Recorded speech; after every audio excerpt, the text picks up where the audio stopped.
Hello everyone and welcome back to my channel, and today I'm going to be going over the best Premier League team of the 2019-2020 Premier League season.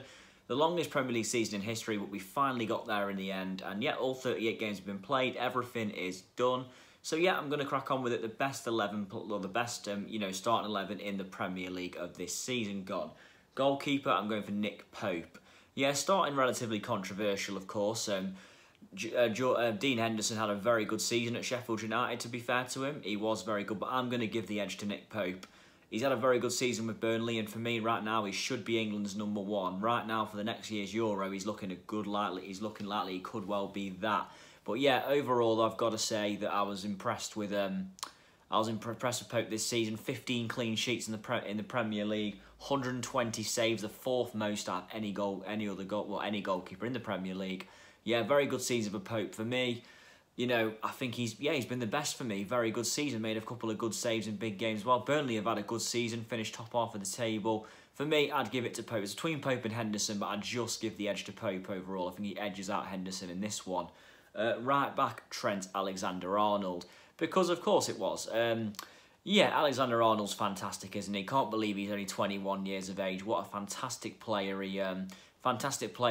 And yet, Alexander-Arnold provided 13 assists this season and scored 4 goals. But the 4 goals that he scored were all quite important. He scored home and away against Chelsea.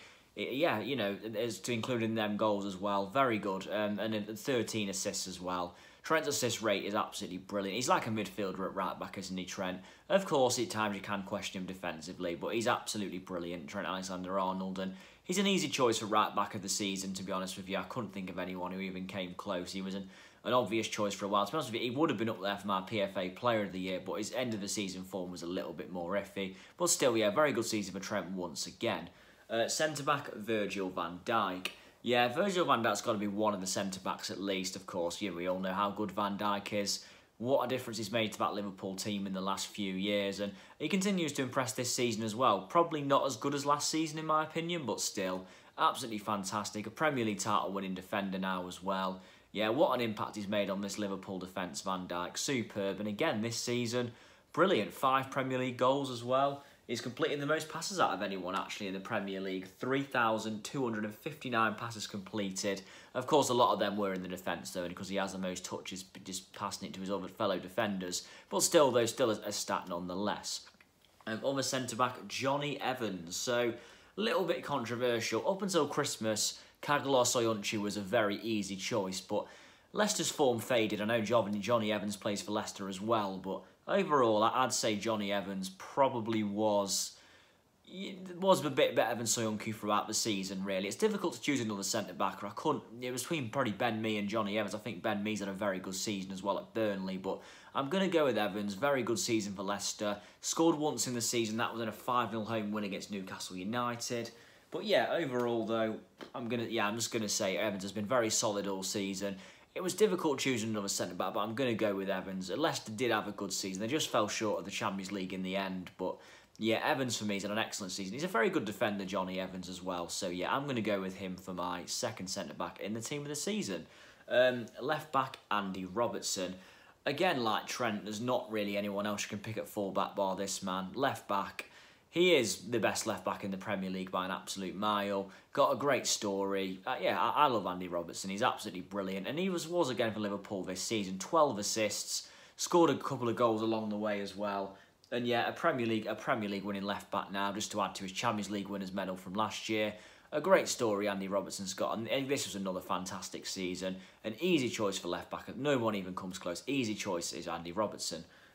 Centre defensive midfield, Jordan Henderson. Yep, Jordan Henderson, again, speaking to people with good stories. Jordan Henderson as well. Hard to believe he's been a Liverpool player now for 9 years, Jordan Henderson. But, hey, has he more than made the most of it? Like, captain of the team. Just excellent season for him again. Yeah, I mean, it's just a great story, Henderson. I mean, his work rate, everything that goes into it, brilliant. Yeah, I'd give him, for my holding fielder, 4 goals and 5 assists as well.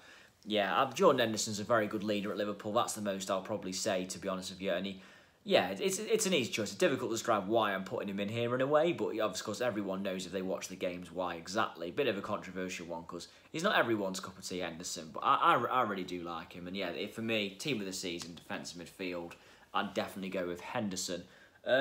Centre midfield, Kevin De Bruyne. Yeah, this was always going to happen, of course. Kevin De Bruyne has had an absolutely fantastic season for Man City.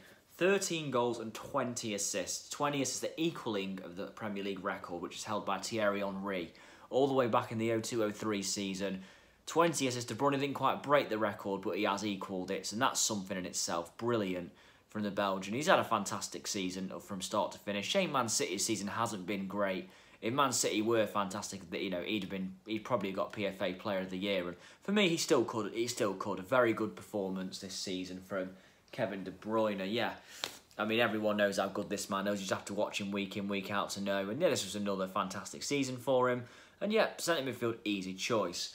Centre midfield, Bruno Fernandes. Now, this one is controversial. Bruno Fernandes only signed in January for Manchester United, but with the impact he's made at the club, I'm definitely going to put Fernandes in here. It was probably between him and Jack Grealish overall. Jack Grealish has pretty much single-handedly kept Villa in the Premier League, but the impact Fernandes has made at Man United has been absolutely brilliant.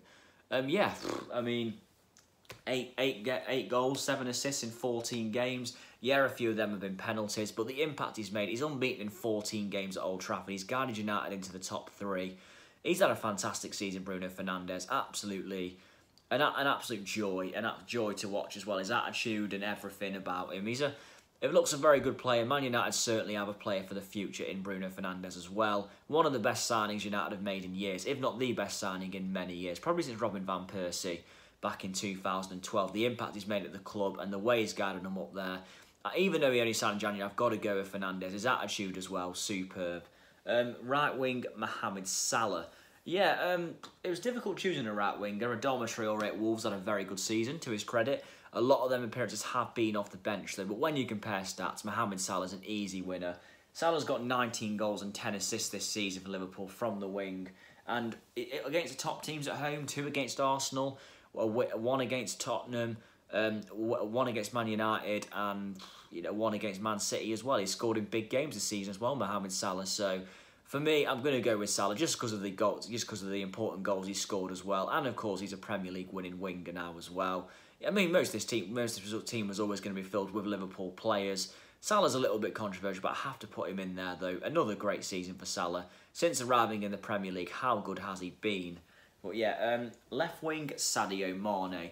Yeah, in my opinion, the PFA Player of the Year, Sadio Mane, mainly due to the fact that Mane's attitude is really something. He's got 18 goals and 7 assists this season, Sadio Mane, and his attitude is absolutely brilliant. I mean, his driving force, he never gives up till the last minute.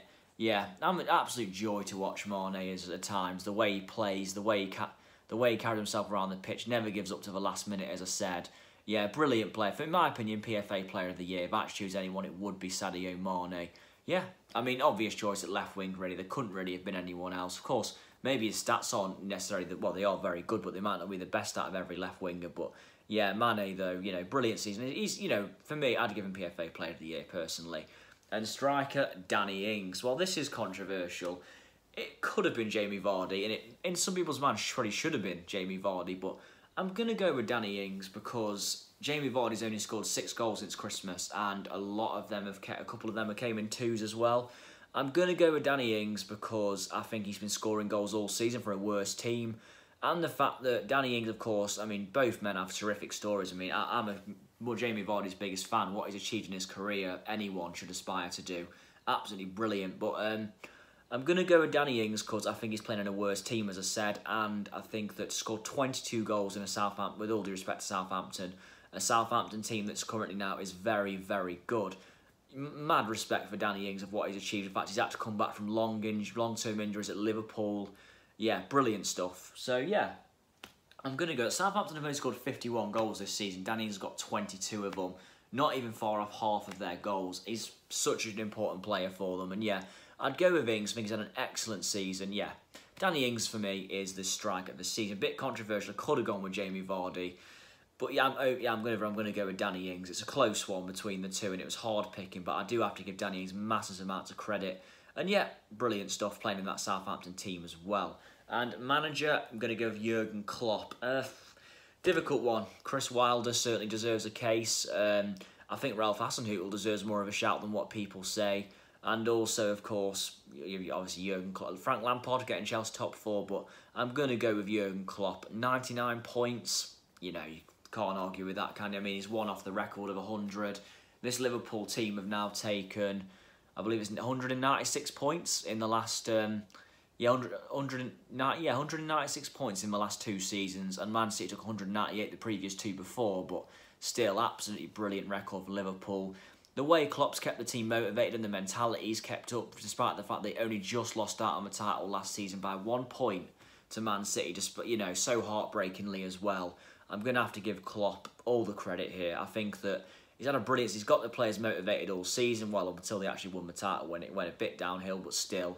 Excellent season, though, for Liverpool. And yeah, for me, Klopp, the job he's done in the last 5 years, the way he's transformed this Liverpool team to a mid-table team to Premier League champions and European champions is absolutely admirable.